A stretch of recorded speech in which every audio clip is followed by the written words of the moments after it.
For 21 seasons, A Quiet Workshop in Massachusetts became one of the most unexpectedly influential spaces in American television history. It wasn't loud. It didn't rely on spectacle. It didn't chase trends or manufacture drama. It simply showed a man, his tools, and a patient commitment to doing things properly. That man was Norm Abram, the master carpenter behind the new Yankee Workshop, a program that would go on to outlive most of the television era it was born into. And yet, when it ended in 2009, the reaction wasn't just surprise. It was disbelief, because nothing about it felt like it should ever stop. To understand why its ending hit so hard, you have to understand what the show really was. And more importantly, what it refused to be. It began not as a media experiment chasing ratings, but as a quiet extension of craftsmanship already proven elsewhere. Norm Abram had already become a familiar face through this old house where he worked alongside builders and tradespeople restoring homes with careful precision. But even there, something stood out. His calm, methodical approach made complex woodworking feel strangely approachable. That observation didn't go unnoticed by producer Russell Morrish, a man known for building television around authenticity rather than performance. Morrish didn't see a television personality in Norm. He saw a craftsman who didn't need to pretend to be anything else. So he built him a space, a real workshop, fully equipped, tucked behind a Massachusetts farmhouse, and gave him a simple idea: build things, explain them clearly, and never rush the process. What followed was deceptively simple television. Each episode of the new Yankee Workshop followed a single project: a shaker table, a blanket chest, a Windsor chair, sometimes something more ambitious. Norm would begin by introducing the piece, often referencing its historical roots.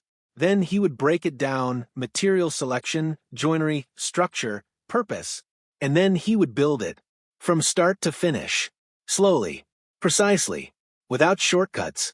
There were no gimmicks to hold attention, no manufactured tension, no celebrity guests arriving mid-episode to shake things up. Just a man working through wood with quiet confidence, explaining each decision as if he were teaching someone standing right beside him. And somehow that was enough. By the early 1990s, the show had become a fixture in American households. Saturday mornings weren't reserved only for cartoons or loud entertainment anymore. For many viewers, they became something calmer, something grounding. Watching Norm Abram became less about learning woodworking and more about spending time in a space where patience still mattered. There is something almost meditative about it. The sound of saws cutting through hardwood, the careful alignment of joints, the steady rhythm of sanding and measuring. Even his reminders about safety, always the same, always gentle, became part of the ritual. Always wear your safety glasses. It wasn't just instruction. It was a philosophy. Over time, the workshop itself became as recognizable as any television set in America. Not because it was flashy, but because it wasn't. It felt real. It felt lived in. It felt like a place where work actually happened, and that authenticity carried weight far beyond television ratings. Woodworking clubs reported increased membership. Tool manufacturers noticed spikes in sales after episodes aired. Community colleges saw renewed interest in carpentry courses. Teachers used episodes as teaching material. Entire generations of viewers began associating craftsmanship with patience rather than speed. Without ever claiming to be influential, Norm Abram had become exactly that. But while viewers saw calm precision, what they didn't see was the machinery required to make that simplicity possible. Behind every 22-minute episode was a process that stretched far beyond what appeared on screen. Each project required weeks of preparation. Materials had to be sourced with exact specifications. Not just any oak or maple would do. Grain direction mattered. Moisture content mattered.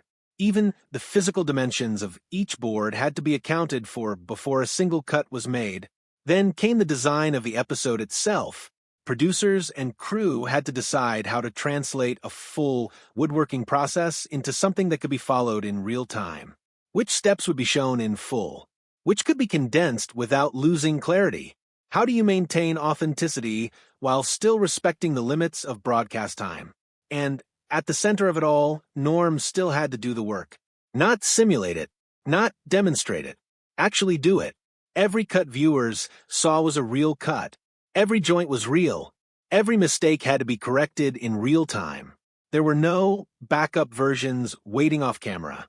No digital corrections. No second takes disguised as first attempts. It was craftsmanship under observation, but not altered by it. That commitment to real work is what gave the show its credibility. People who understood woodworking could immediately recognize the difference. Nothing was exaggerated. Nothing was staged. And for viewers who had never touched a chisel in their lives, it still felt honest in a way they couldn't quite explain. But honesty, as it turns out, has a cost. For years, Norm Abram maintained an intense schedule. During production periods, he wasn't just filming the new Yankee Workshop. He was also contributing to this old house, moving between two demanding roles that each required full creative and physical commitment. One role asked him to collaborate. The other required him to lead entirely. On the workshop set, he was everything at once: designer, builder, instructor, and host. There was no separation between performance and labor. The job was the labor, and it wasn't occasional. It was sustained over decades. Hours turned into years. Years turned into seasons. And seasons accumulated into a kind of physical reality that doesn't show up on camera, but settles into the body nonetheless. The workshop floor itself didn't help. Concrete, unforgiving, unyielding. Standing on it for hours at a time, sometimes 8, sometimes 12, became routine. Repeated movements compounded. Lifting lumber, guiding saws, bending over workbenches, adjusting clamps, sanding surfaces until they were perfectly smooth. It looked calm. It looked controlled. But repetition has a way of leaving its mark. By the time the show entered its later years, those marks had begun to surface in subtle ways. Not dramatically, not suddenly, just gradually enough that they could be ignored until they couldn't. Joint strain, back fatigue, chronic foot pain. The kinds of conditions that don't announce themselves loudly, but persist quietly in the background of daily work. And still, nothing changed on screen. That was part of the discipline. Norm never broke the illusion of ease.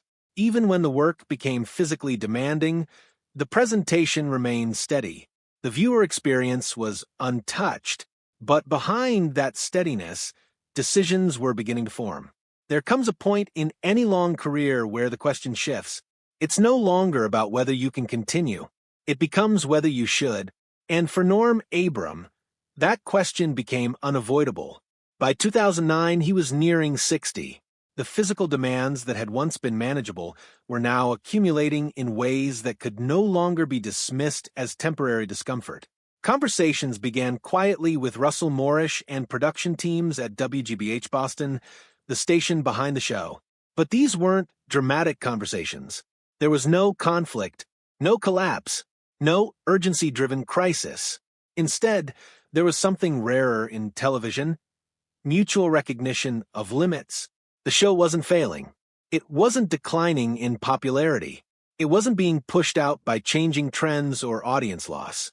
It was still respected, still watched, still valued, which made the decision more personal than professional. Because the real question wasn't whether the show worked. It clearly did. The question was what it was asking from the person at its center. And eventually, the answer became clear enough that it didn't need justification. The decision to end the new Yankee Workshop came from Norm Abram himself, not from a network, not from external pressure, not from behind-the-scenes conflict, just a recognition that some chapters reach their natural conclusion. There were rumors later, as there always are when something ends quietly. People speculated about disagreements or declining interest or hidden tensions. But none of that held up. Those closest to the production consistently pointed to the same reality. The show ended because its creator decided it had fulfilled its purpose. Norm himself addressed it with the same tone he carried throughout his career: direct, unembellished, without unnecessary drama. It had been a good run, a meaningful one, and it was time to step away. That was all. No grand farewell. No final spectacle designed for television sentimentality. No emotional send-off engineered for ratings. Just closure. And yet, when the news reached viewers, the reaction was anything but quiet. For many, it felt like the end of something far larger than a television program. Message boards filled with reactions. Woodworking communities discussed it not as entertainment news, but as the loss of a familiar presence. Some spoke about how they had grown up watching it with family. Others described how it had introduced them to a craft they would later build careers around. What stood out most wasn't anger. It was respect. People understood, even if they hadn't been aware of the full physical toll, that something real had been given over those decades. And real things eventually require rest. The emotional response revealed something important. The show hadn't just taught skills. It had shaped habits of attention. It had taught people to slow down, to observe carefully, to value precision over speed.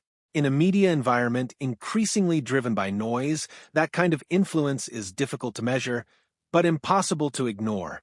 The legacy of the new Yankee Workshop wasn't just in the projects built on screen. It was in the projects built off-screen by viewers who took what they learned and applied it to their own lives. Thousands of pieces of furniture exist today because someone once watched Abram explain how to make them. Some of those pieces have been passed down through families. Others still sit in workshops, unfinished but started with confidence that didn't exist before.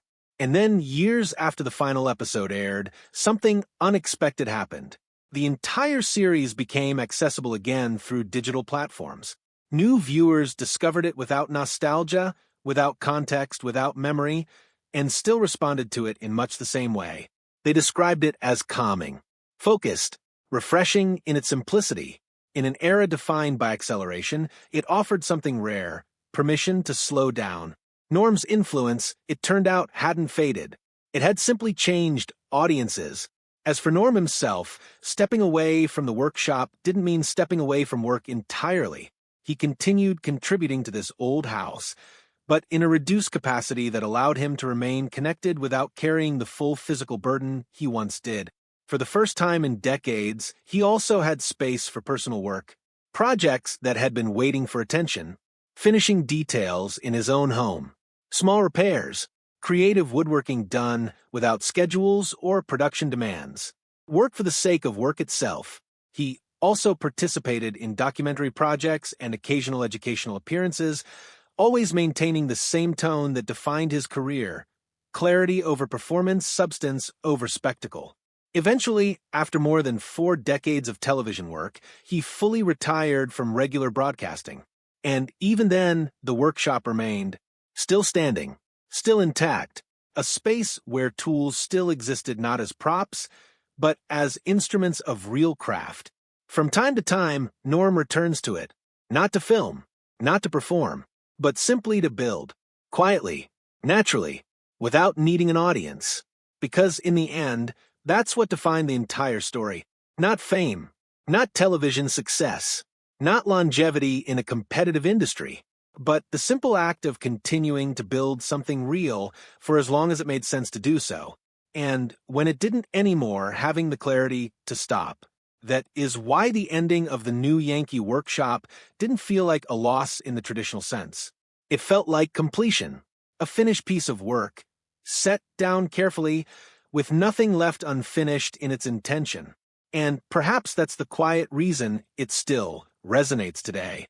Because in a world that rarely knows when to stop, there is something deeply human about a story that simply says, "This was enough.